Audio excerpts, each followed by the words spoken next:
Hi, I'm Maryanne Nicholls.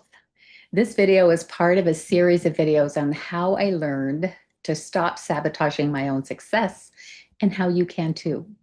Today, my focus will be on fear of failure versus fear of success. What is really holding you back?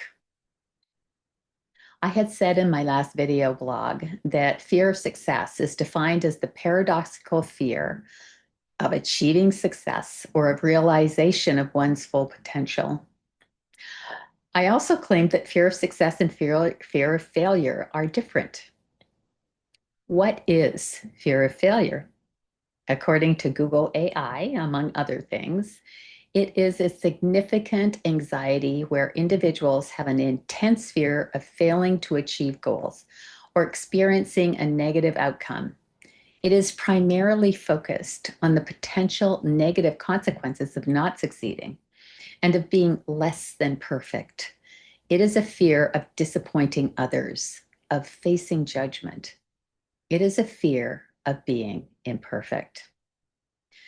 Fear of success, on the other hand, can be linked to concerns about increasing pressure, changes in relationships, or the feeling that one is not worthy of success, of being shamed, of being found out and revealed as a phony. Shame based on feeling unworthy is about the need to be accepted and not rejected. That was me, not feeling accepted as a child, carrying fear of that into grade school, then into high school, and then university and beyond. It wasn't that I was unacceptable or rejected by the time I was an adult.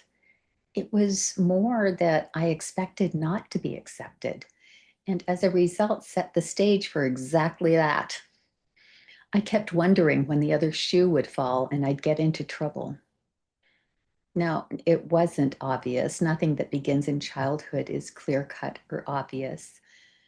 But deep down, I had an ironclad belief that I was somehow unworthy and that I wasn't allowed to take up space like other people could. And if I did take up space, there would eventually be consequences. This can generate excruciating shame, so much so that anyone in danger of feeling that shame will do a great deal to avoid feeling it. Bottom line is those of us who are afraid of success aren't worried about being imperfect. We already are aware we aren't perfect, and we're fine with that. We're afraid of being rejected and desperately need someone or some group to accept us. That in itself is so shaming that we protect ourselves from being aware of this, and hence the lying in order to cover it up. Just like any other protective mechanism, it isn't something that takes over our lives in every aspect, but it does get in our way in situations where we fear rejection. It isn't logical, but we fear it deeply. And so we try to protect that part of ourselves that feels vulnerable to possible rejection. In the first video of this series, I introduced the idea of how to resolve this paradoxical fear that underlies fearing success.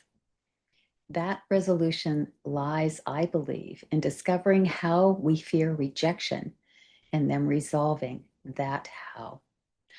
I'll dive into this in my next video on the truth about worthiness and the fear of success. I hope to see you there.